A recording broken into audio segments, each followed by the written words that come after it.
ఇప్పుడు పోలీస్ స్టేషన్కు పోయినమే అనుకోర్రి, పెద్ద బోర్డు ఉంటుంది, ఇది ఫలానా ఊరి పోలీస్ స్టేషన్ అని. అట్లనే దాఖానకు పోయినా, పోస్ట్ ఆఫీస్ కాడికి పోయినా, బడికి పోయినా, గుడికి పోయినా, ఆఖరికి గ్రామ పంచాయతీ ఆఫీస్ కాడికి పోయినా ముంగట పెద్ద బోర్డు ఉంటుంది. ఎందుకంటే ఆడికి వచ్చేటోళ్లకు అదేం ఆఫీసో తెలవాలని పెడతారు. అట్లా మరి ఇది ఏం ఆఫీస్ అనుకోవాలో తెలియదు, కానీ బంగ్లా పెద్దగానే ఉన్నది, కానీ బోర్డు అయితే లేదు. దాని మీదనే పెద్ద లొల్లి నడుస్తున్నది ఇప్పుడు. అక్కడ గా ముచ్చటేందో పురాగా అరుచుకొని వద్దాం పారి.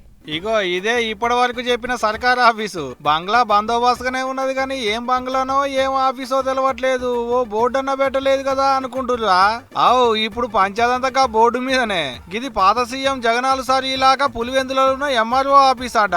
మరి బోర్డు పెట్టాలని ఆఫీసర్లకు ఆలోచన రాలేదో, లేకుంటే బోర్డు లేకుంటే ఏమైతుంది అనుకున్నారో ఏమో తెలియదు, కానీ బంగ్లా కట్టిన కాంచి బోర్డే లేదంటారు అక్కడి పబ్లిక్.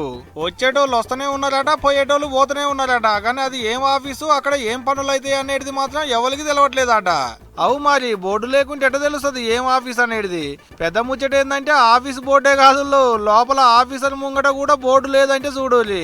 వచ్చినామంటే వచ్చినాం, పోయినామంటే పోయినాం అన్నట్టు ఆఫీసర్లు వస్తూనే ఉన్నారట, పోతూనే ఉన్నారట, కానీ వాళ్ళ కొలువేందో తెలవట్లేదు, వాళ్ళు ఏం పని చేస్తారో ఎవరికి తెలవట్లేదు అని అంటారు అక్కడికి వచ్చేది పబ్లిక్. అగా చూడాలి, సార్ ముద్దుగా కూర్చొని ముంగట కూర్చున్న వాళ్ళకు ముచ్చట్లు చెప్తున్నాడు, కానీ సార్ ముంగట బోర్డు లేదు, పాలు లేదు. మరి సార్ చేసేటి కొలువేందో సార్కి ఒక్కనికే తెలిస్తే సరిపోతుంది అనుకున్నట్టుండు కావచ్చునో.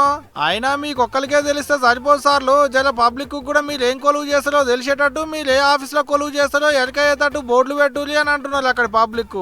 మరి చూడాలి ఇప్పటికన్నా ఏమన్నా బోర్డులు పెడతారో, లేకుంటే ఎప్పటి లెక్కనే ఇడిచి పెడతారో అనేటిదిగా రేపు.